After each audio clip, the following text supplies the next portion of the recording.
The pre-dawn darkness of June 6, 1944, was shattered by a sound that would change the course of history. For the German soldiers manning the Atlantic Wall, the massive fortification system stretching along the French coast, this would be the day their greatest fears became reality.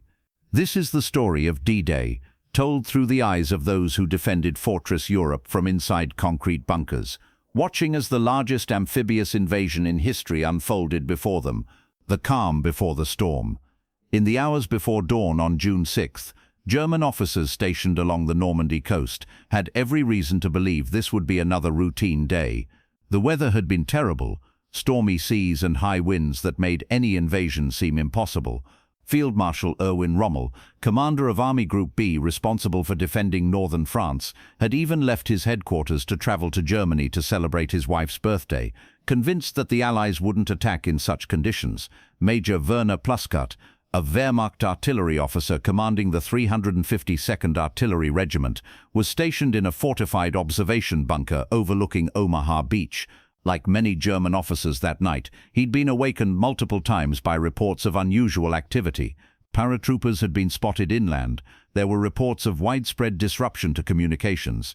Something was happening, but what exactly remained unclear. The German High Command had been expecting an invasion, but they were convinced it would come at Pas de Calais, the narrowest point of the English Channel, not Normandy.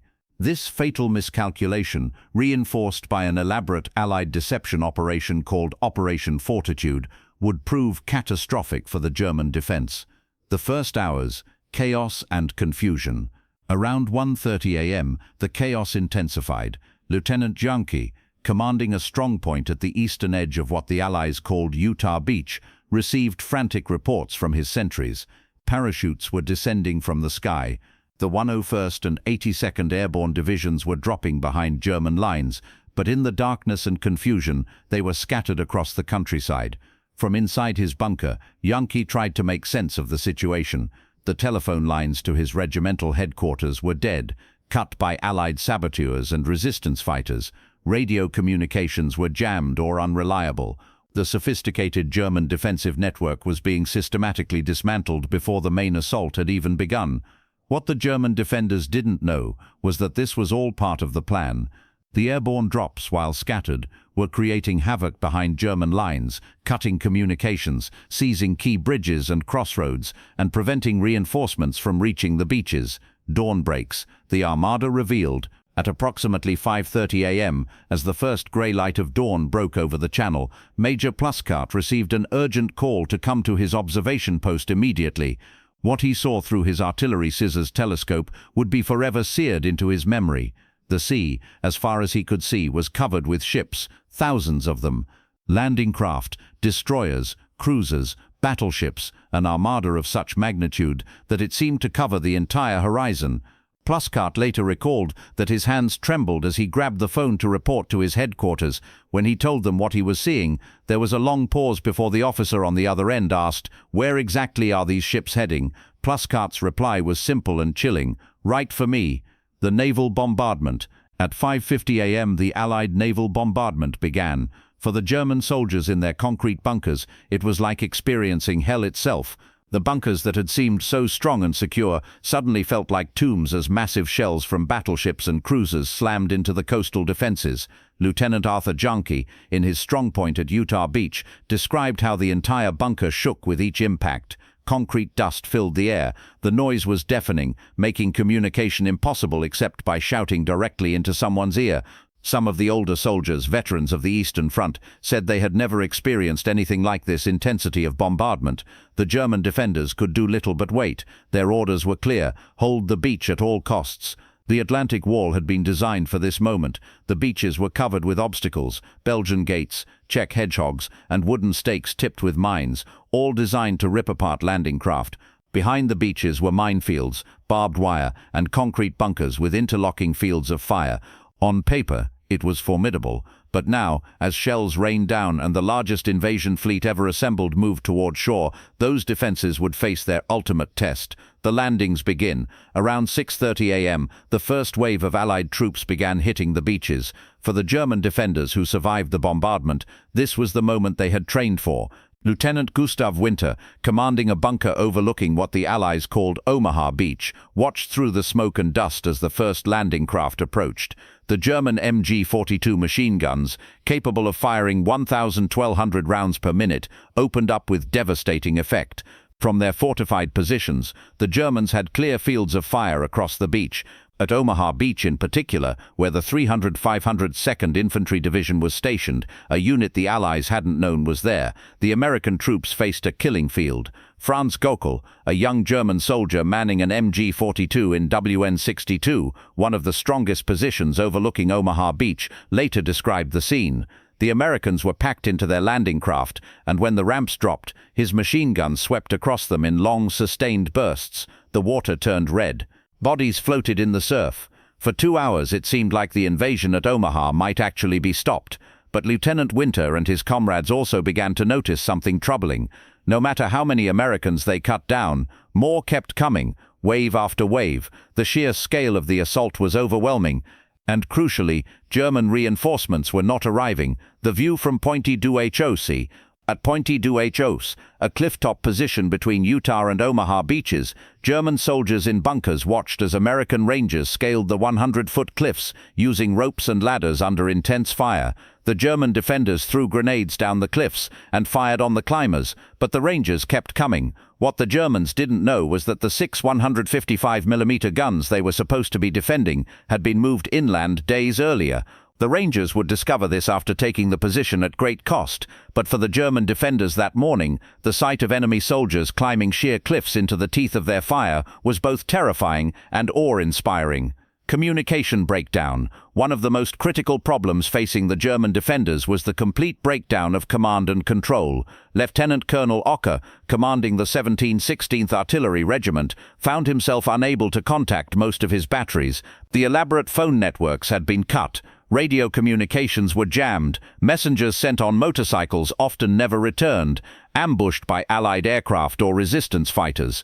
This meant that individual bunker commanders were fighting their own isolated battles, unable to coordinate with neighboring positions or receive orders from higher command. Requests for reinforcements, artillery support, or even just information about what was happening on other parts of the beach went unanswered. Making matters worse, the German high command was slow to react. Many senior officers, following Rommel's example, were away from their posts. Those who were present were initially convinced that Normandy was a diversion and the real invasion would still come at Pas de Calais. Critical panzer divisions that might have driven the Allies back into the sea were held in reserve, awaiting orders from Hitler himself, orders that wouldn't come until it was too late. The afternoon, desperation sets in. By afternoon, the situation was becoming desperate for the German defenders. At Omaha Beach, American forces who had been pinned down all morning began to find gaps in the defenses. Small groups of soldiers, led by sergeants and junior officers, began working their way up the bluffs, bypassing the strongest bunkers and attacking them from the flanks and rear. Corporal Heinrich Severloh, operating an MG-42 from WN-62, later estimated he fired over 12,000 rounds that day. His position held out for hours, but eventually, with ammunition running low, wounded soldiers unable to be evacuated, and American troops infiltrating around his flanks, even the strongest positions began to fall. The German soldiers in the bunkers faced an impossible situation. They were outnumbered, outgunned, and cut off from support. Allied air superiority meant that any movement in daylight drew immediate attack. Allied naval guns, directed by spotters who had now made it ashore, could pound any position with devastating accuracy. The fall of the bunkers. One by one, the bunkers fell. Some were destroyed by direct hits from naval guns. Others were bypassed and isolated, their defenders left to fight on until their ammunition ran out. American engineers, using Bangalore torpedoes and flamethrowers, cleared paths through the obstacles and minefields. Tanks began to make it ashore, their guns systematically destroying the concrete positions that had seemed so impregnable just hours before. Lieutenant Janke's strong point at Utah Beach, despite fierce resistance, was overrun by mid-afternoon. Janke himself was wounded and captured. Major Plusket, after watching his entire defensive sector being overwhelmed, was forced to retreat inland. The survivors of the 352nd Division at Omaha Beach, those who weren't killed, wounded or captured, fell back in disorder, the panzers that never came. For the German defenders, one of the most bitter aspects of June 6th was the absence of the powerful Panzer divisions that might have made a difference. The 21st Panzer Division, stationed near Caen, did launch a counterattack late in the afternoon, briefly reaching the coast between Juno and Sword beaches. But it was too little, too late, and without proper infantry support. The elite Panzer Lehr Division and the 12th SS Panzer Division, Hitlerjugend, remained immobile, waiting for orders from the German High Command. By the time they were finally committed to battle days later, the Allies had established a secure beachhead and brought in enough forces to repel any counterattack. Soldiers in the bunkers, fighting desperately against overwhelming odds, had expected their armor to arrive at any moment. They kept fighting, believing that if they could just hold on a few more hours, the panzers would come and drive the invaders back into the sea. But the panzers never came. Evening, the invasion secure. As darkness fell on June 6th, the outcome was clear. The Atlantic Wall had been breached. Despite fierce resistance and heavy Allied casualties, especially at Omaha Beach, the invasion had succeeded. Over 156,000 Allied troops were ashore, with more arriving every hour. The beaches that German soldiers had been ordered to defend to the last man were now firmly in Allied hands. For the surviving German defenders, many now prisoners, the view from the bunkers had transformed from one of confidence in the morning to one of shock and defeat by evening. They had witnessed the largest amphibious invasion in history, and despite their best efforts, despite the strength of their fortifications, despite the casualties they had inflicted, they had been overwhelmed by the sheer scale and determination of the Allied assault. Aftermath and reflection. In the days and weeks that followed, the German army would continue to fight fiercely for every inch of Norman soil. But the soldiers who had manned the bunkers on D-Day knew that something fundamental had changed. The fortress of Europe had been breached. The Allies had a foothold in France, and they were not going to be pushed back into the sea. Many German officers later reflected on what went wrong. The failure of intelligence that left them expecting the invasion at Pas-de-Calais, the absence of Rommel and other senior commanders, the delay in committing the Panzer reserves, the devastating effectiveness of Allied air power, the breakdown of communications, the overwhelming superiority in numbers and material that the Allies brought to bear.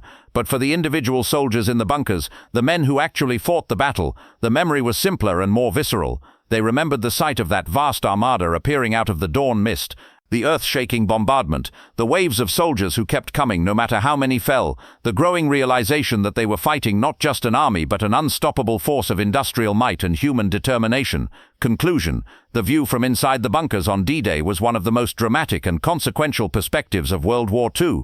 These German soldiers, many of them young men far from home, found themselves at the focal point of history. They fought bravely and desperately, inflicting heavy casualties on the invaders, but in the end, they were witnessing not just a military defeat but the beginning of the end of Nazi Germany. June 6, 1944, the longest day, was a turning point in the war. The success of D-Day opened the Western Front, leading to the liberation of France and ultimately to the defeat of Nazi Germany less than a year later. For the men who watched from those concrete bunkers as the largest invasion force ever assembled came ashore, it was a day of courage, terror, and ultimately crushing defeat, a day when history turned on the beaches of Normandy.